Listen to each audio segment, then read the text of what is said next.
Have you ever wondered what truly lies behind the most unyielding actions and decisions that challenge our moral understanding? Join us as we dive into a universe where the line between protector and manipulator is far thinner than you might imagine.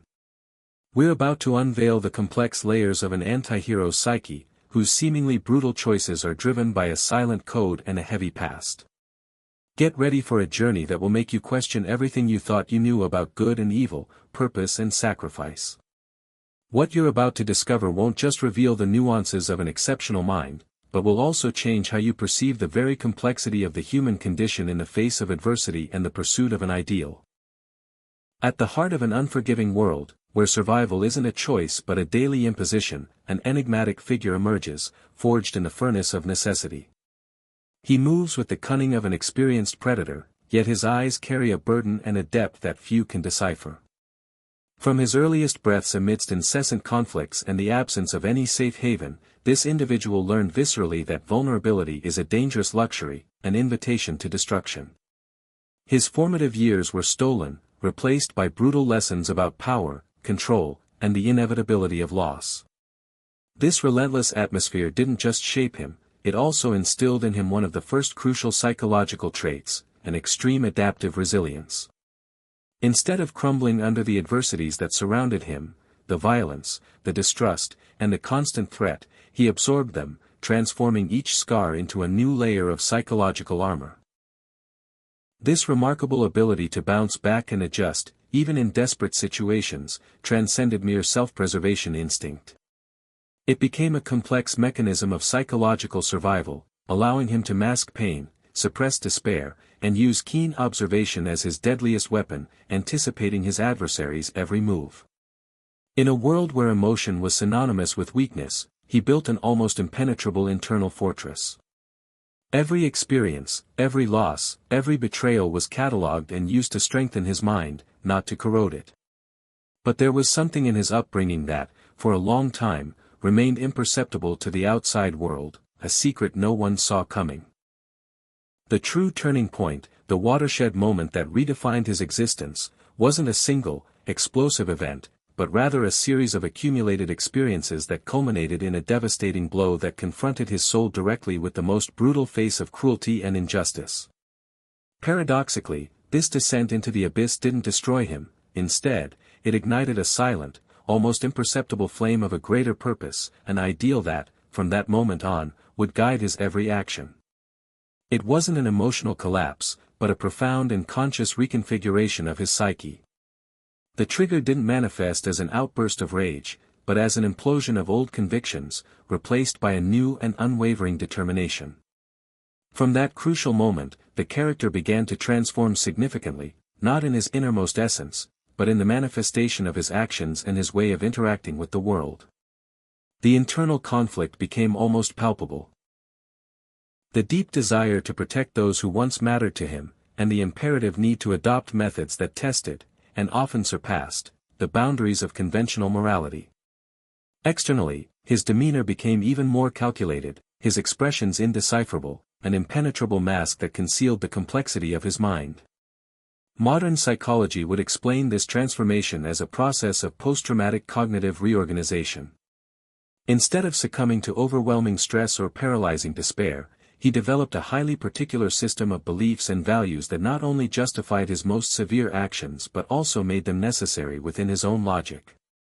It was as if his mind, in search of meaning and control amidst existential chaos, had created a new, rigorous script for his survival and for the realization of his goals. Empathy, a previously present trait, was strategically suppressed or redirected, becoming a luxury in the name of effectiveness and the fulfillment of his purpose. And it was there, at that moment of internal transition, that everything began to recalibrate. The mind, previously undergoing deep reorganization, now molded itself into a complex and multifaceted structure of strategy, cunning, and calculated coldness. Every action executed, every word uttered, every prolonged silence revealed a new way of thinking, guided by an implacable pragmatism. Crucial facts from his past and present events intertwined intricately, highlighting a mind that operates on multiple levels of perception and planning.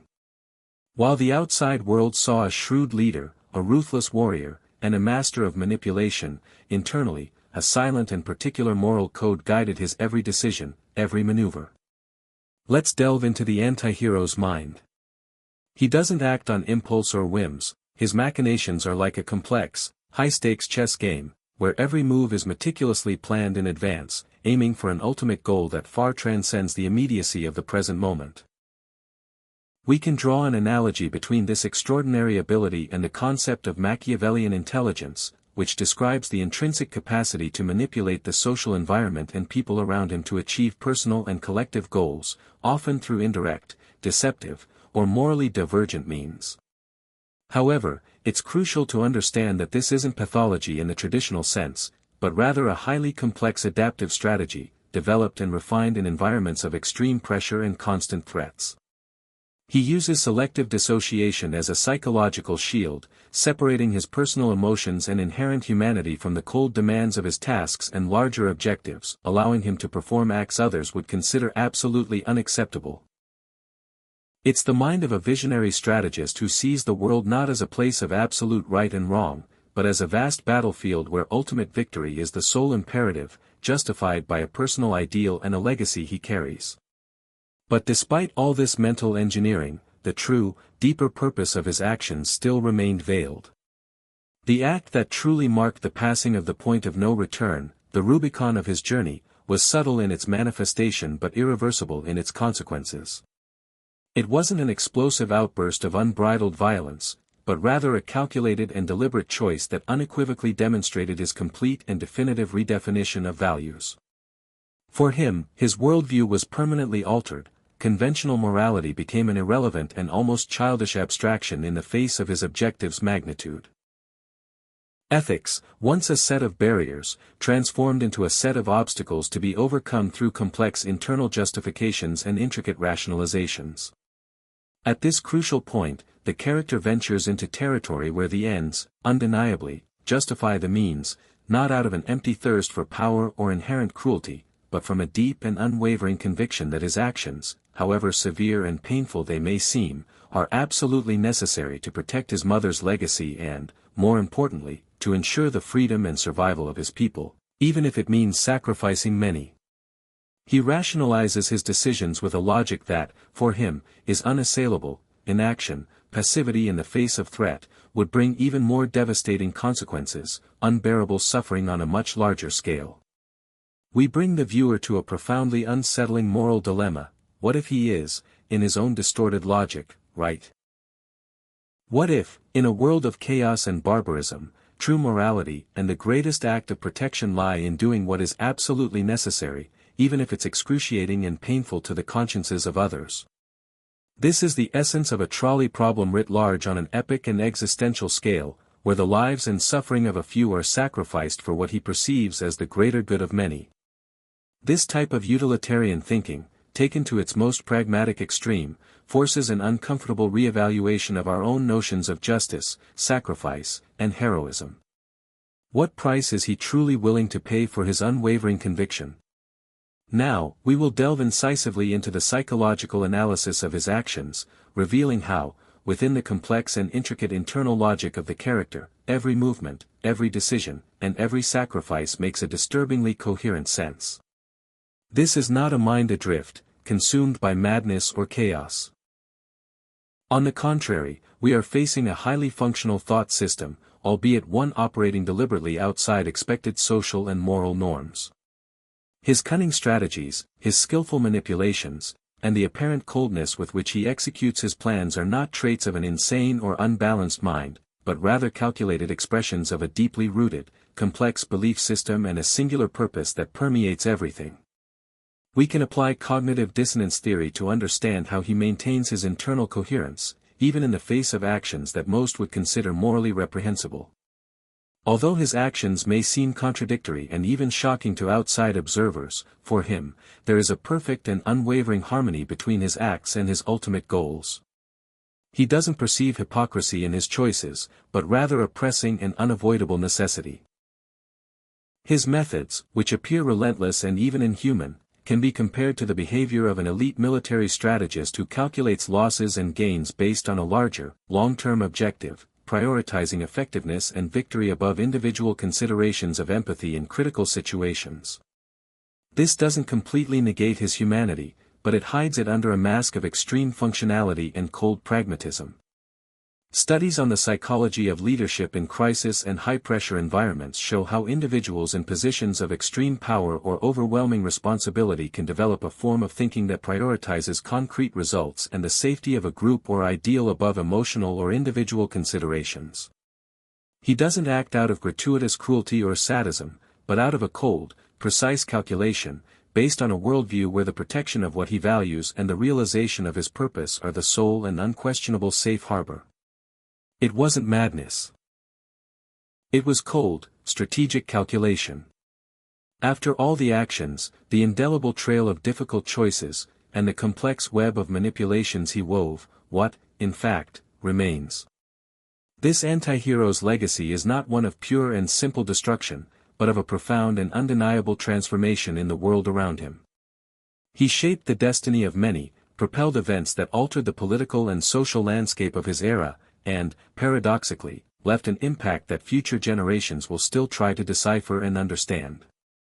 His journey is not just a series of events, but a case study of the human capacity to shape the environment, even if by unconventional means. The consequences of his choices, though often painful and filled with sacrifices, resonate powerfully, demonstrating how a single individual, driven by an unwavering internal purpose and his own unique logic, can alter the course of history and collective perception. His saga invites us to a deep philosophical and moral reflection. Who are we to judge the complexities of a mind that operates under its own code of conduct, a code forged amidst overwhelming traumas, irreparable losses, and an unwavering devotion to an ideal that, for him, justified everything? The story of this character is not a simplistic tale of good versus evil in its purest form, but rather an intricate case study on the moral nuances of sacrifice, survival, and leadership in extreme environments. He challenges and even dismantles our conventional understanding of villain, suggesting that, in a world full of shades of gray and existential dilemmas, true wickedness, or what is perceived as such, is often a matter of perspective. And, perhaps, just perhaps, he was not the last to tread this ambiguous path, leaving an enigma for ages to come. The meticulous journey through this complex mind and its ramifications leads us to a final question, an echo that resonates long after his story. Can an individual's actions, however severe and morally ambiguous, ultimately be justified by a greater purpose and a vision that transcends the immediate? This anti-hero doesn't just challenge us, but forces us to confront the uncomfortable idea that the distinction between protector and manipulator, between hero and antagonist, isn't always as clear as we'd like it to be.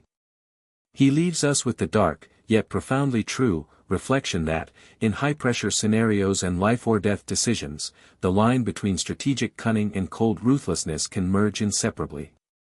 Sometimes, the greatest light is not found in blinding clarity, but rather in the deepest, most unsettling shadow.